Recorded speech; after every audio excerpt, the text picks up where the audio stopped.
We run a 2-year program. First year of the program is all practice work on taking out dents and surface prep and painting and welding. Second year of the program is all live work, so pretty much all customer work on live vehicles. Taking something that is either wrecked or ruined or is no longer worthwhile and bringing it back to life. It's working with your hands and art all in one.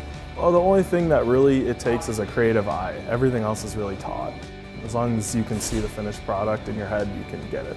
I think a big part of it is there's a little bit of creativity to it. So a lot of people that don't like repetition of the same type of work every day in and out. Every job's a little different. I enjoy every day.